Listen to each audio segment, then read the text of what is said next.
Hello नमस्कार। मैं हूं तनसुख पालीवाल और लिंकिंग लॉस के इस लीगल ऑनलाइन प्लेटफॉर्म पर आप सभी का स्वागत है।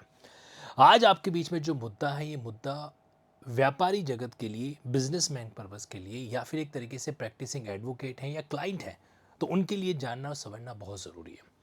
सुप्रीम कोर्ट हमारे देश का एपेक्स कोर्ट, सबसे बड़ा कोर्ट है। तो उसने एक मैटर के अंदर कुछ ऐसी बातें कही जो आप लोगों को जानना बहुत ज़रूरी है, as a citizen, as a businessman, as an advocate, as a law student. अगले 10 से 15 मिनट के अंदर पूरी कहानी मैं आपको समझाने वाला हूं, एकदम आसान से शब्दों में। मेरे हाथ में सुप्रीम कोर्ट की प्रोसीडिंग का वो ऑफिशियल रिकॉर्ड है जिसके जरिए हम ऑथेंटिक और क्रेडिबल बातें हैं जो अभी डिस्कस करने वाले हैं। राइट, चलिए। देखो क्या होता है कि बिजनेस का एक नियम है कि भाई जहां तक हो सके नकद कैश में सेल करो, डीलिंग करो। लेकिन अगर मान लीजिए, अगर सामने वाला कस्टमर, सामने वाला जो डीलर है, वो क्रेडिट की डिमांड करता है, तो हमारे बिजनेस के कस्टम के अंदर क्रेडिट सेल का भी एक ऑप्शन है जो होता है। हम लोग ये ध्यान रखने का प्रयास करते हैं कि भाई किसी ऐरे गैरे को उधार माल ना बेचें। लेकिन फिर भी कई बार जो है ना, 10 साल 12 साल तक अच्छे टर्म्स मेंटेन करने वाला व्यापारी भी आपके बिजनेस की क्या करता है, बैंड है जो बजा देता है, उधार माल लेके वापस पैसा नहीं लौटाता है। या फिर कोई कस्टमर ही है जो क्यों ना हो, जो आपसे काफ़ी टाइम तक अच्छे से डील कर रहा था, लेकिन सडनली एक उसने ऑर्डर किया और उसका पैसा वैसा उसने नहीं चुकाया। ऐसा जो है आम बिजनेस के अंदर अक्सर देखने को मिलता है। लेकिन उसका पैसा वापस वसूल कैसे किया जाए, ये हमें समझना है। इस टॉपिक पर आने से पहले मैं आपको है ना एक रियल टाइम स्टोरी में लेके चलता हूं, उत्तर प्रदेश के कानपुर शहर की। देखो, होता क्या है कि एक बिजनेसमैन है जो कि ललिता टेक्सटाइल के नाम से अपना कामकाज चलाता है कानपुर के अंदर। टेक्सटाइल इंडस्ट्री मतलब जैसे ये यान हो गया, धागा हो गया, जिससे कपड़े वगैरह बना करते हैं ना, उसमें है जो डील करते हैं। तो ललिता टेक्सटाइल नाम से बिजनेस चलाने वाले व्यक्ति से एक महिला का संपर्क है जो होता है, उसका नाम है कुमकुम। अगर मैं पूरे नाम की बात करूं तो कुमकुम पांडे। इनकी एक फर्म है और उस फर्म का नाम है सीकर केमिकल्स। अब ये जो ललिता टेक्सटाइल है और जो सीकर केमिकल्स के जो कुमकुम पांडे हैं, ये दोनों आपस में बिजनेस ट्रांजैक्शन करते हैं। तकरीबन 4-5 साल तक इनका बिजनेस रिलेशन जो है अच्छा मेंटेन है जो चल रहा होता है। ठीक, कुमकुम पांडे अपने बिजनेस के माध्यम से कपड़ा सेल करने का काम है जो करती है। ठीक है, प्रॉपर्टर है, ऑब्वियसली बात है, दोनों ही प्रॉपर्टरशिप फर्म है। करेक्ट।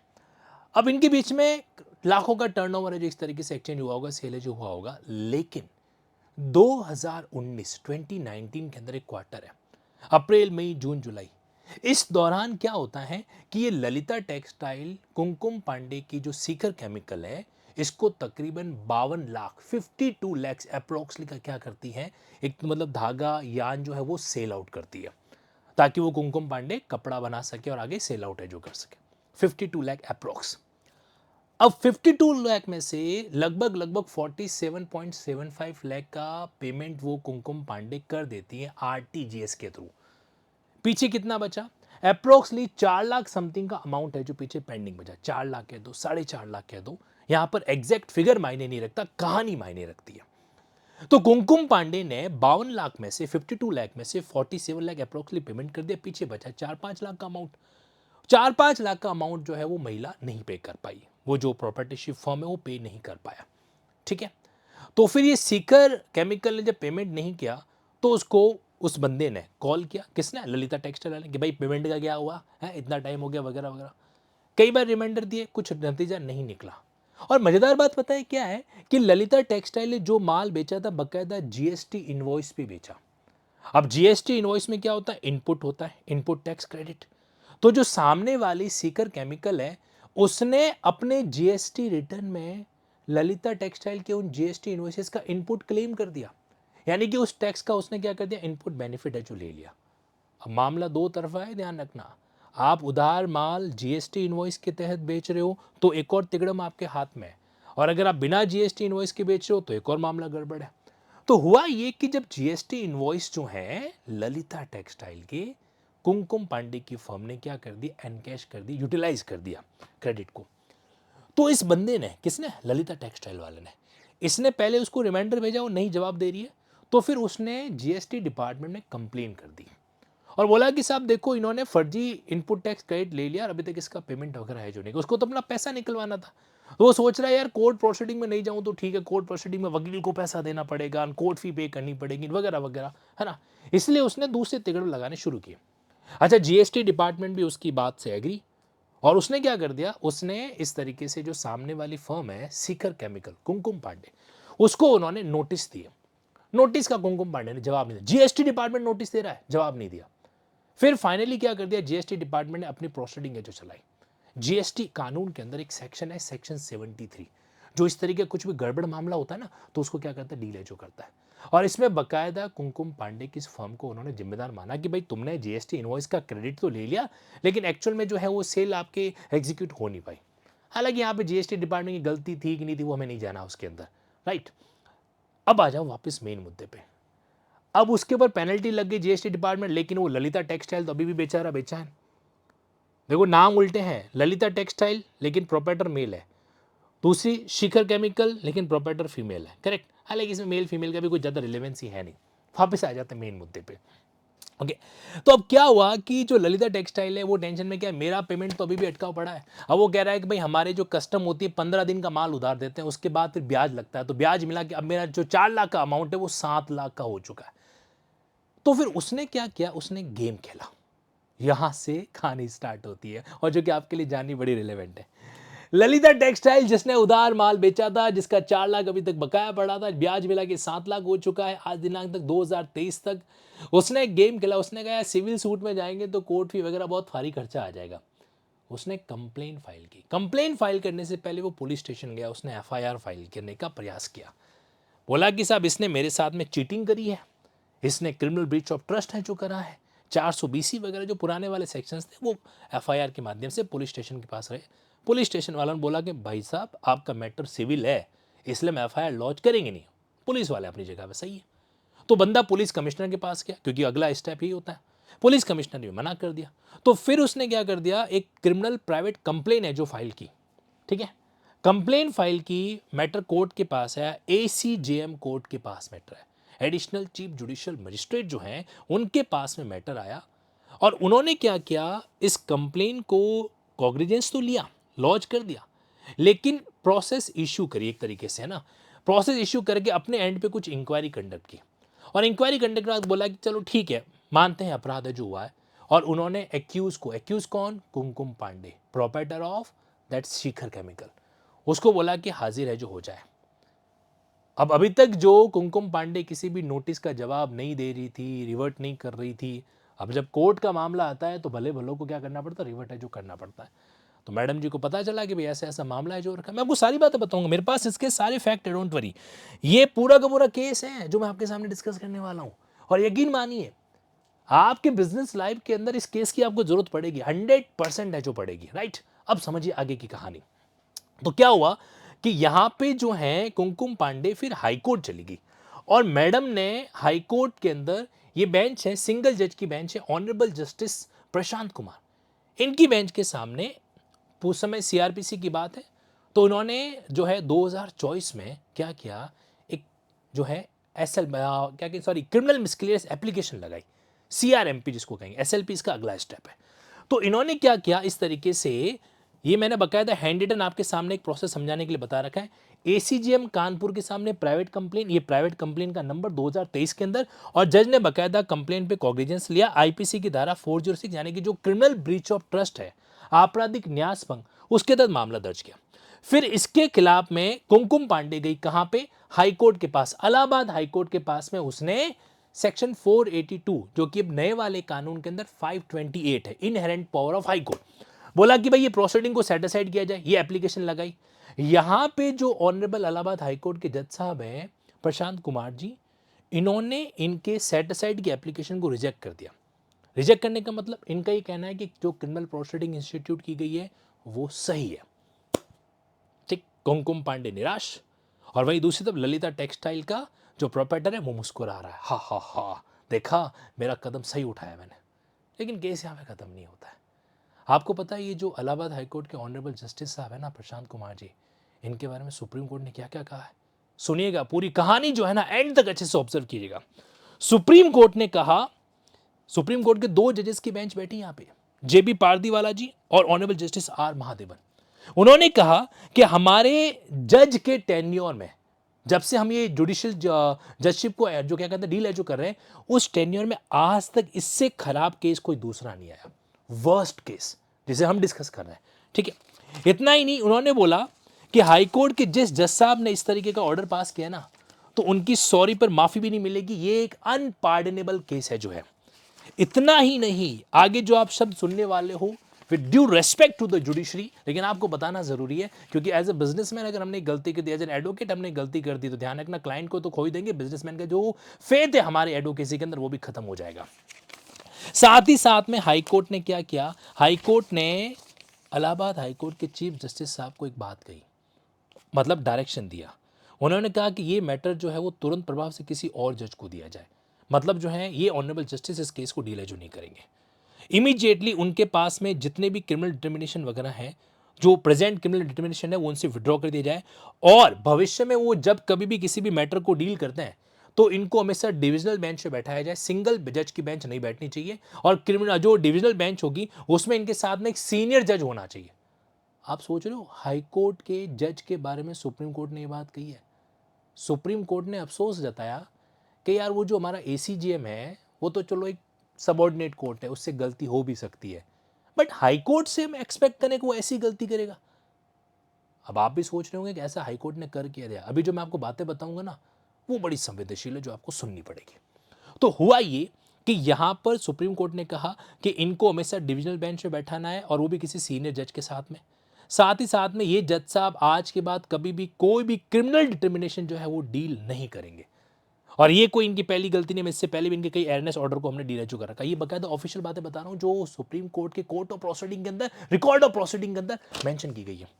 अब सुनिए इन जज साहब ने गलती क्या की। हुआ ये कि अब इस ऑर्डर को ध्यान से देखिए।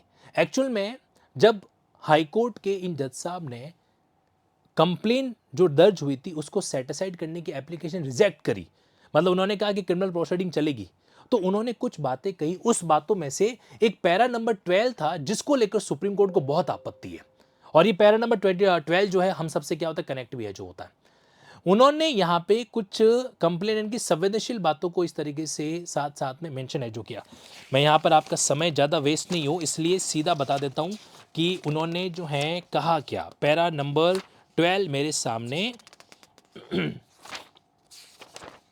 ये रहा, यस, इसके पैरा नंबर 18 में, तो यहाँ पर ये रहा वो पैरा नंबर 18 जहाँ पे सारा मामला है जो डिस्प्यूट में जा रहा है। यस, ये देखो, आप देख पा रहे हैं, we quote the para number 12 as an, Supreme Court ने हाई कोर्ट के जज साहब का, देखो तुम्हारा मीडियम हिंदी भी है ना तो भी सुन लो, क्योंकि ध्यान रखना बिजनेस में जब धक्का खाएंगे ना तो फिर है ना ये हिंदी अंग्रेजी सब जो है साइड में हो जाएगी, इसलिए कानून की समझ होना आज के समय में बहुत जरूरी है। देखो हाईकोर्ट के जज साहब ने क्या किया कि इनके फेवर में, ललिता टेक्सटाइल के फेवर में बात कही। उन्होंने कहा कि देखो यार ये जो फर्म है ना ये बेचारी बहुत छोटी फर्म है, छोटा बिजनेस फर्म है, जो स्मॉल बिजनेस फर्म है वगैरह है, और इस तरीके से जो अमाउंट वगैरह है वो बड़ा है, तो अभी छोटी सी फर्म के लिए अमाउंट है जो बहुत बड़ा हो जाता है, 7-8 लाख कोई छोटा अमाउंट नहीं होता।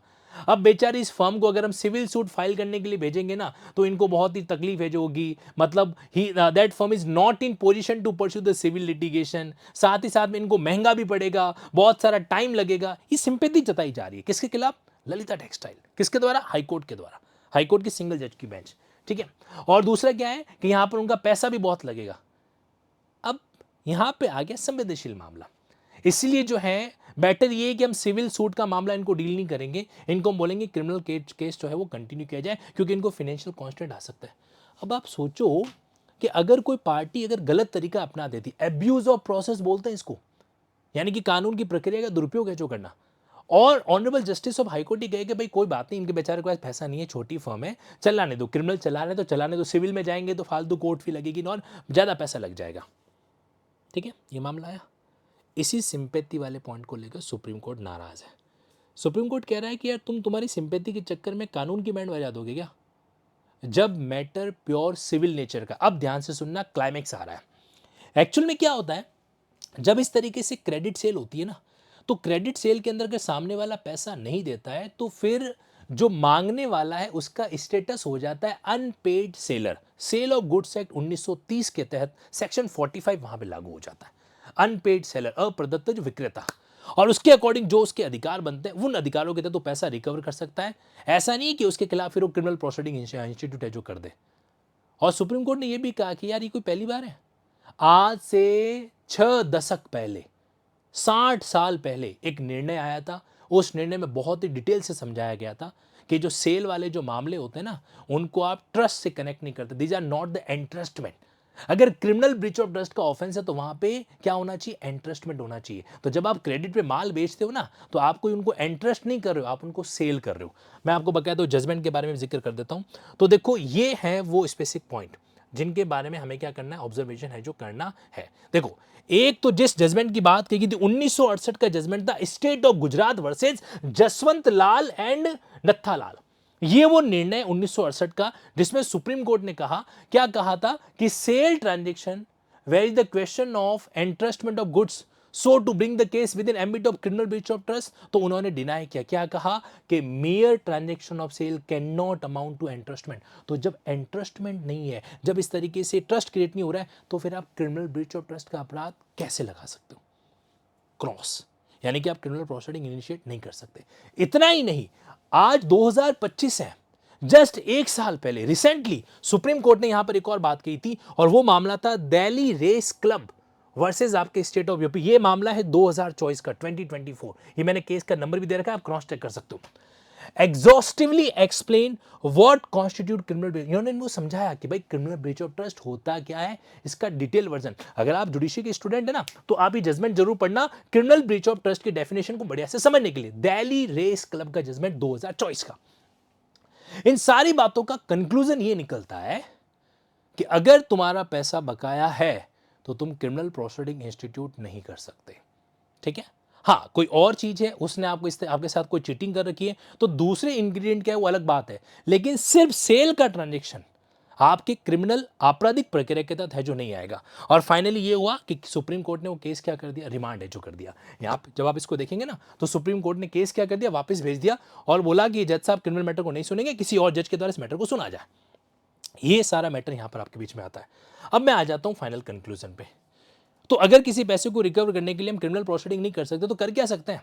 देखो, नंबर 1, सबसे पहली बात ये होती है कि जब भी उधार माल बेचते हो ना, संभवतः उससे एक चेक जरूर लीजिए, अनडेटेड चेक। मुझे पता है हो सकता है लीगली परमिशेबल नहीं हो, लेकिन कोई नहीं यार, हम कोई इलीगल काम तो नहीं कर रहे हैं ना। आप भी समझ लो वो चेक एज ए सिक्योरिटी लिया गया, तो उनसे आप जो है बिना डेट का, देखो डेट लगा दी तो 3 महीने तक ही चेक की वैलिडिटी है। अनडेटेड आप उससे चेक लीजिए, उस अमाउंट को भरवा के लीजिए और उसको बोलो भाई जब भी तू पेमेंट करेगा ये चेक में तेरा वापस लेके चले जाना।